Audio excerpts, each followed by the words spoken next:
Video Protektor. Druhá časť.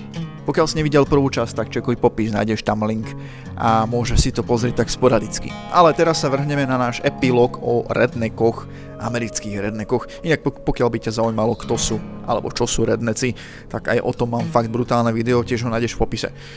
Ale vrhneme sa na to. Práve sa mi gulička dostala do okuliarov. Tak, to je šupa. Užil som si atmosféru naozaj dosýta, hlavne ten večer, keď nás navštívili duchovia Ameriky.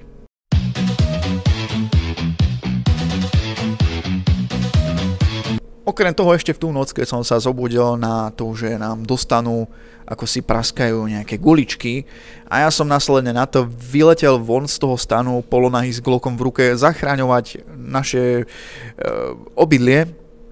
Áno, pretože na Protektore sa mohlo hrať aj medzi stanmi, takže neustále okuliare na očiach. No a okrem toho, že som bol zdrbaný za to, že som vraj strieľal zo stanu, to bolo naozaj veľmi zaujímavé. Hlavne tá hádka, ktorá sa tam strhla úplne kvôli zbytočnej blbosti. Inak mimochodom potom som si v pravidlách našiel, že vlastne ja som mohol zo stanu strieľať, keby som chcel, ale to už je vedľajšie.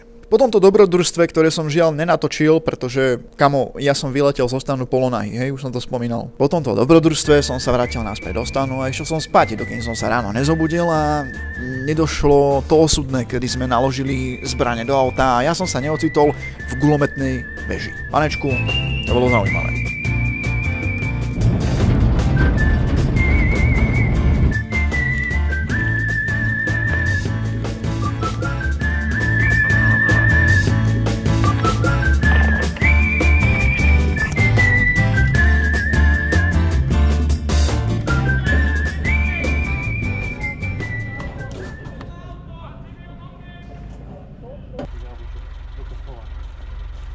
Netreba veľa desku.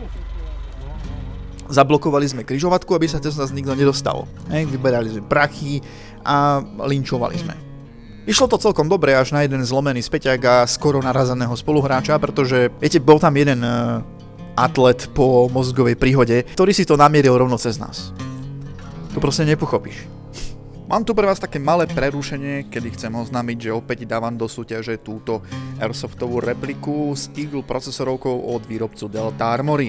Dávam ju znova kvôli tomu, že chalanisko, ktorý to vyhral minulý mesiac, si ju nevyzdvihol, takže dúfam, že si ju tentokrát niekto vyzdvihne a na konci mesiaca, keď budeme losovať, tak ju môžeš vyhrať, pokiaľ si členom na tomto kanáli, a to týru 2. Áno, dávam to teraz od druhého týru, lebo ľudia z druhého týru si to viacej vážia.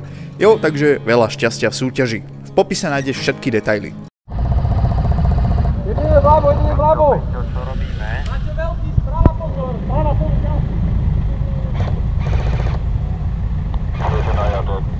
Napravo máš auto! I don't know. Napravo! Cesta, práva cesta! What happens now? Kola, videli!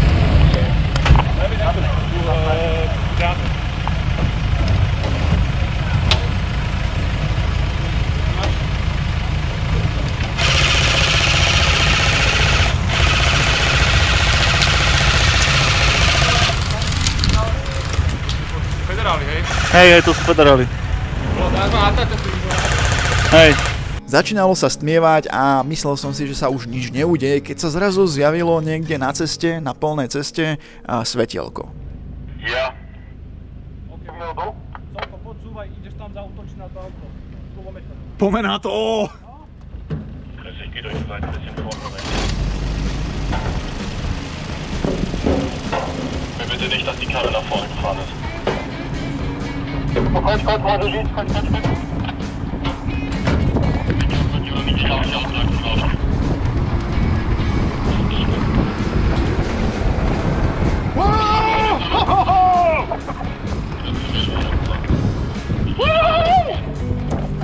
I can reach you from from a distance.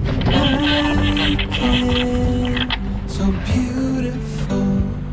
No, okrem krásneho výhľadu tam nič neostalo, pretože nepriateľ vzduchol jak potkan, ale nás to neodradilo a rozhodli sme sa ho napriek tomu sledovať. To nás však dostalo do situácie, ktorú, no povedzme, že jednoducho sme s ňou úplne nepočítali.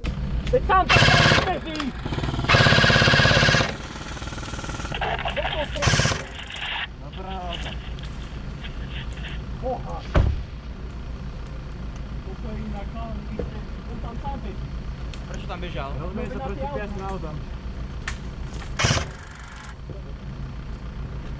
Situácia bola následovná. Cestu nám zablokovali 3 federálne auta. Náš šofer sa rozhodol, že si to namierí rovno k ním s granátometom, aby ich odpálil. Problém však bol, že ja som cez to svetlo, ktoré mi svietilo do ksichtu, nevidel, kam mám strieľať, takže som ho nevedel pokryť. A zároveň naši kolegovia, no povedzme, že sa im nejako nechcelo ísť do boja a nehali ho v tom samého. No a týmto spôsobom sme vlastne prišli o jediného šoféra, ktorý mal herný vodičák. Takže sme ostali v tejto šlamastike zaseknutí.